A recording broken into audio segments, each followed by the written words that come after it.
कांग्रेस नेता जगदीश सपेहिया का निधन। अग्निहोत्री के प्रतिनिधिमंडल ने ऑस्ट्रेलिया और स्विट्जरलैंड में रोपवे परिवहन प्रणाली का किया अध्ययन। चंबा में महिला ने किया सुसाइड। वार्ड नंबर 4 अन्नाडेल से भाजपा प्रत्याशी डॉक्टर सपना कश्यप ने चुनाव प्रचार को दी गति।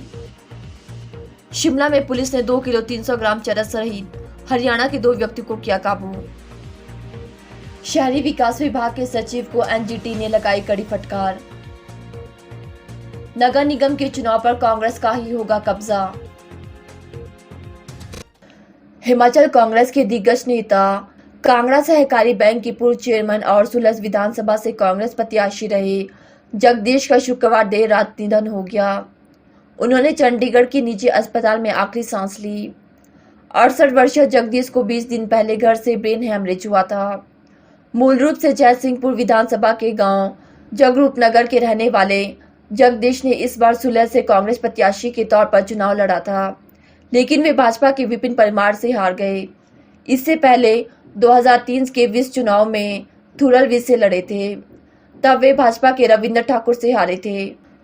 2007 के विस चुनाव में कांग्रेस टिकट नहीं मिलने पर जगदीश थुरल से आजाद प्रत्याशी के तौर पर चुनाव मैदान में उतरे थे, लेकिन वे हार गए थे। फिर भी 11,000 से ज्यादा वोट लेकर उन्होंने अपनी पकड़ हाई कमान को दिखाई थी। 2012 में उन्हें कांगड़ा सहकारी बैंक का चेयरमैन बनाया गया था। CM Sukhvinder Singh Sukhu, deputy CM Mukesh Agnihotri, Jaisinghpur के विधायक यादविंदर गोमा, जयसिंहपुर के पूर्व विधायक रवि धीमान सहित कई कांग्रेस और भाजपा नेताओं ने जगदीश के निधन पर शोक जताया। रोपवे परिवहन के अध्ययन के लिए उप मुख्यमंत्री मुकेश अग्निहोत्री के नेतृत्व में हिमाचल प्रदेश के एक प्रतिनिधिमंडल यूरोप के ऑस्ट्रेलिया और स्विट्जरलैंड की 7 दिनों की यात्रा पर है। प्रतिनिधिमंडल यूरोप के एल्पाइन क्षेत्र में इंटर एल्पाइन शो में भाग ले रहा है। प्रतिनिधिमंडल ने अन्य सदस्यों में मुख्य संसदीय संजीव सुंदर सिंह ठाकुर, प्रधान सचिव परिवहन आरडी नजीम और निदेशक रोपवे अजय शर्मा शामिल है। प्रतिनिधिमंडल ने इंटर एल्पाइन का दौरा किया, जहां विश्व के शीर्ष रोपवे निर्माता कंपनियों द्वारा हिमस्खलन नियंत्रण उपकरण, स्नो ग्रूमिंग मशीन इत्यादि में उपयोग की जा रही नवीनतम तकनीक और नवाचार को प्रदर्शित किया गया है। उप मुख्यमंत्री ने कहा कि हिमाचल प्रदेश की भौगोलिक और जलवायु परिस्थितियां यूरोप के एल्पाइन क्षेत्र के समान है, इसलिए इन तकनीकों को अपनाने की क्षमता का गहन अध्ययन किया जा रहा है।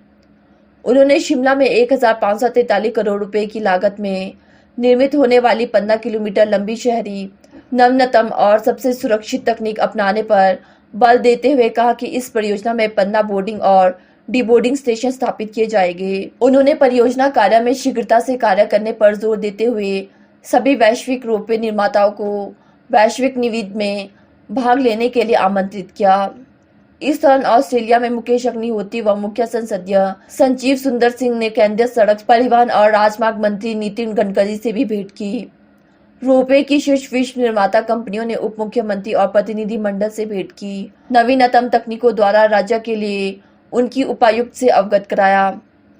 हिमाचल के जिला चंबा के तारागढ़ में एक महिला ने घर में फंदा लगाकर आत्महत्या कर ली। पुलिस ने शव कब्जे में लेकर जांच शुरू की है। सूचना मिलते ही विवाहित के मायके वाले भी मौके पर पहुंचे। पुलिस आत्महत्या के कारणों का पता लगाने में जुटी है। पुलिस थाना चुआवड़ी में केस दर्ज किया गया है। मिली जानकारी के अनुसार 23 वर्षीय सोनी का पति केवल कुमार सोनल के बद्दी में काम करता है। दोनों की शादी करीब 3 साल पहले हुई थी। शुक्रवार सुबह करीब 9 से 10 बजे के बीच सोनी अपने कमरे में गई और फिर लौट कर नहीं आई। काफी समय तक जब सोनी अपने कमरे से बाहर नहीं निकली तो परिवार के अन्य सदस्यों ने उसके कमरे में गए, लेकिन दरवाजा बंद था। उन्होंने दरवाजा खुलवाने के लिए खटखटाया, लेकिन कोई प्रतिक्रिया नहीं मिली। जब कमरे के दरवाजे को किसी तरह से खोला तो अंदर सोनी को फंदे से लटका पाया। घर वालों ने इस घटना के बारे में तुरंत पुलिस को सूचना दी। पुलिस ने आरएफएसएल नूरपुर टीम को सूचित किया। विशेषज्ञों की टीम ने पुलिस की मौजूदगी में शव को फंदे से नीचे उतारा। पुलिस ने मृतक सोनी के कमरे की गहनता से जांच की, लेकिन आत्महत्या के कोई कारणों का पता नहीं चला। एसपी चंबा अभिषेक यादव का कहना है कि शव का मेडिकल कॉलेज चंबा में पोस्टमार्टम करवाया गया। रिपोर्ट आने का इंतजार है। उसके बाद ही मामलों में बनती कार्रवाई की जाएगी।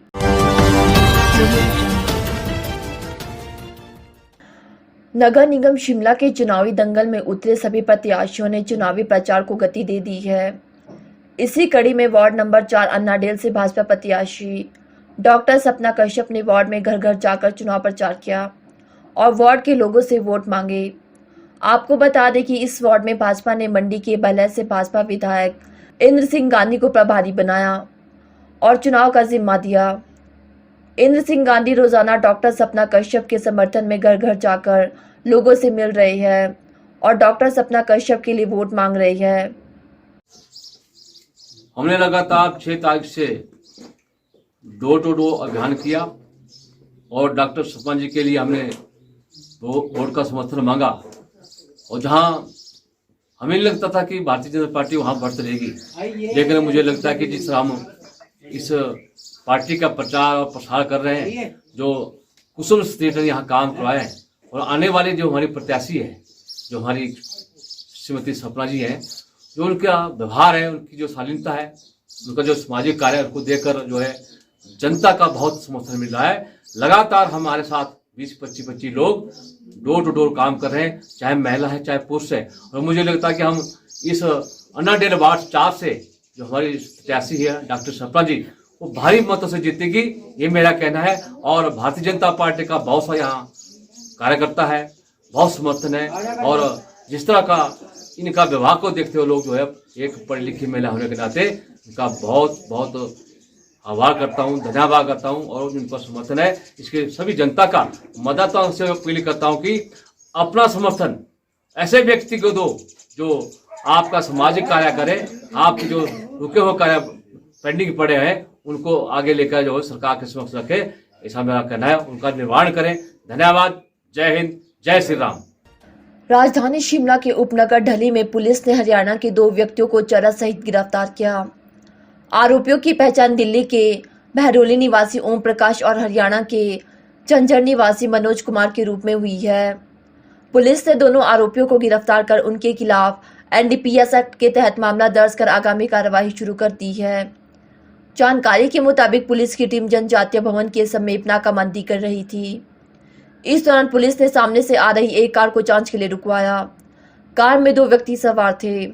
तलाशी लेने पर उन दोनों व्यक्ति के कब्जे से 2 किलो 311 ग्राम चरस बरामद हुई। पुलिस आरोपियों से मामले की पूछताछ कर रही है। नेशनल ग्रीन ट्रिब्यूनल ने शहरी विकास विभाग के सचिव की कार्यप्रणाली पर कड़ी फटकार लगाई है। ट्रिब्यूनल के सचिव को हमीरपुर के दुगनेड़ी में ट्रीटमेंट प्लांट कर अपनी स्थिति स्पष्ट करने के आदेश दिए थे। साथ ही अदालत के ट्रिब्यूनल के समक्ष सचिव की उपस्थिति अपेक्षित की थी। सचिव ने इस मामले में ना तो जवाब दायर किया और ना ही अपनी उपस्थिति दर्ज करवाई। अदालत ने इस लापरवाही के लिए सचिव को चेताया कि अधिकारी की ओर से इस तरह की अपेक्षा की शायद ही सराहना की जा सकती है। ट्रिब्यूनल ने कहा कि संबंधित अधिकारी की उपस्थिति सुनिश्चित करने के लिए वारंट जारी करने सहित कठोर कदम उठाए जा सकते हैं। पीठ ने कहा कि ट्रिब्यूनल ने आदेशों की अनुपालना न करना दंडनीय अपराध है, जिसके लिए जेल भी हो सकती है। सुनवाई के दौरान ट्रिब्यूनल ने पाया कि इस मामले में 16 जनवरी 2023, 28 फरवरी और 15 मार्च 2023 को सुनवाई हुई।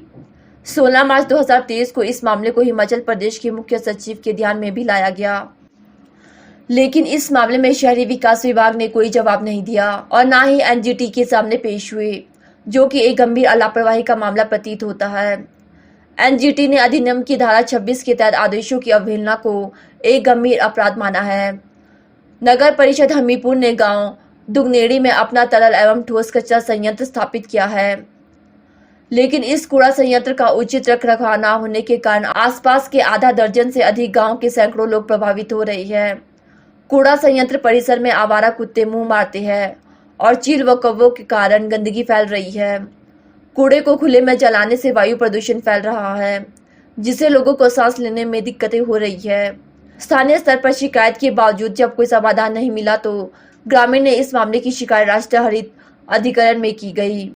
प्रदेश कांग्रेस महासचिव रजनीश किमटा ने प्रेस रिलीज जारी करते हुए कहा कि 24 अप्रैल को दोपहर 2 कांग्रेस कार्यालय राजीव भवन में बैठक रखी गई है।